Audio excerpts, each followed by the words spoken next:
ஒரு ஆப்பிள்ல ஒட்டுற அந்த குட்டி ஸ்டிக்கர்ல இவ்வளவு பெரிய அர்த்தம் இருக்கா? ஸ்டிக்கர் ஒட்டின ஆப்பிளா கொடுப்பா, அதுதான் நல்லா இருக்கும் அப்படின்னு நம்ம கேட்டு வாங்குறோம்ல. ஆனா அந்த ஸ்டிக்கருக்கு பின்னாடி எவ்வளவு பெரிய விஷயம் இருக்கு அப்படின்றத நிபுணர்கள் சொல்றது பலரையுமே ஆச்சரியத்துல ஆழ்த்திருக்கு.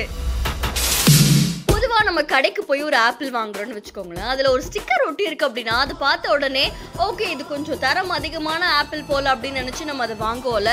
அது கொஞ்சம் விலையுமே அதிகமா தான் இருக்கும். ஆனா அந்த ஆப்பிள்ல ஒட்டப்பட்ட ஸ்டிக்கருக்கு பின்னாடி மிகப்பெரிய அர்த்தம் இருக்கு அப்படின்றத நிபுணர்கள் தெரிவிச்சிருக்காங்க. இந்த விஷயம் இப்போ பலரையுமே ஆச்சரியத்துல ஆழ்த்தி இருக்கு.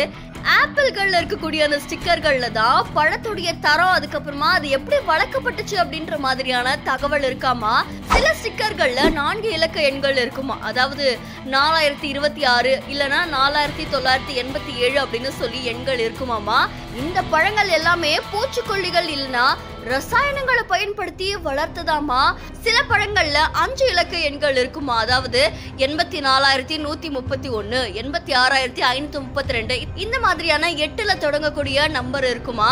இந்த பழங்கள் எல்லாமே மரபணு செய்யப்பட்ட பழங்களாமா. இது இயற்கையானது கிடையாது அப்படின்னு தெரிவிச்சிருக்காங்க. பூச்சிக்கொல்லி மருந்து அடிக்கப்பட்ட பழங்களை விட இது கொஞ்சம் விலை அதிகமா தான் இருக்குமா.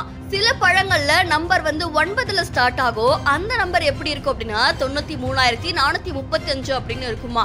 அந்த பழங்கள் பார்த்தோம் அப்படின்னா அதுதான் இயற்கை முறையில விளைந்தது. அது மட்டும் இல்லாம பூச்சிக்கொல்லிகள் எந்த ரசாயனங்களும் பயன்படுத்தாத பழங்கள் அப்படின்னு அர்த்தமா. ஸோ பழபழப்பான பழம் அப்படின்னாலே அது கொஞ்சம் விலை அதிகமாக தான் இருக்கும். இப்போ ஆரஞ்சில் கூட அந்த ஸ்டிக்கர்லாம் ஒட்டி வர ஆரம்பிச்சிருக்கு.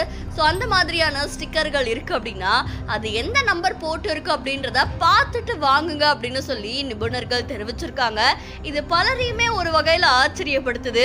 இந்த செய்தி தொடர்பான உங்களுடைய கருத்துக்களை நம்மளுடைய பிஹைண்ட் நியூஸ்ல பதிவு செய்யுங்க. மேலும் செய்திகளுக்கு ஃபாலோ பண்ணுங்க.